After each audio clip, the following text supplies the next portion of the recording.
Good day, everyone. Pasay Baller here. This is the third game for today, March. Is it March 2? March 2. Kind of confused now. March 2, 2023. This is the game between Indiana Pacers and San Antonio Spurs that will happen at around 8:30 p.m. Eastern Time. That's 9:30 a.m. here in Manila.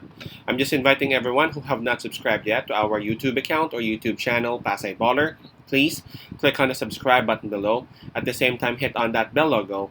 That way, automatically, you guys will be receiving notifications whenever new videos are uploaded.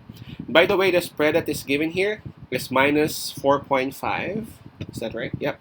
Minus 4.5, and that's actually given towards the visiting team, Indiana Pacers. And before we proceed, let's check on the standings and the rankings of both teams, okay? Starting off with Indiana Pacers, they are number 12 in the Eastern Conference with a record of 28 wins and 35 losses. While for the San Antonio Spurs, they are number 14 in the West with a record of 15 wins and 47 losses. Okay, so the San Antonio Spurs, they would have the home court advantage on this. In terms of fatigue, both teams were able to rest last night, so we can just skip that part. In terms of momentum, both teams are coming off wins.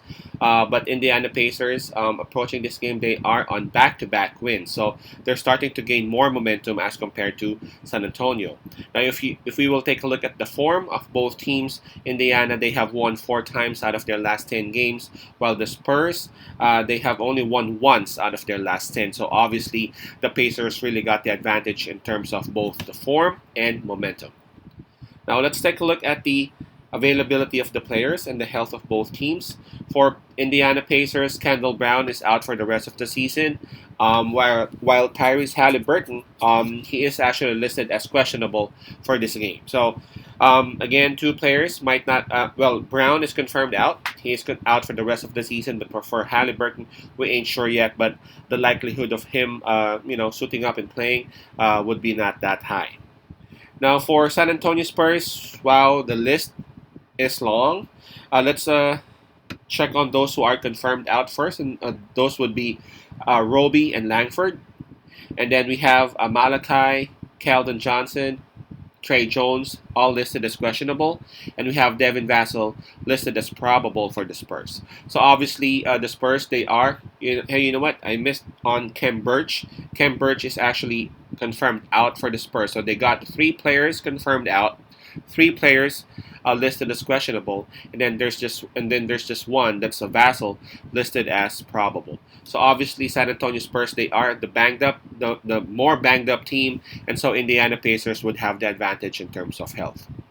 Right, I don't wanna I don't wanna take much of your time, and I don't wanna overthink stuff.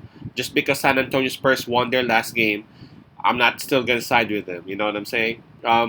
Indiana Pacers, they are starting to home. I mean, they are starting to gain momentum. They have won back to back. I understand that there's a high possibility that Halliburton might not join them, but minus 4.5.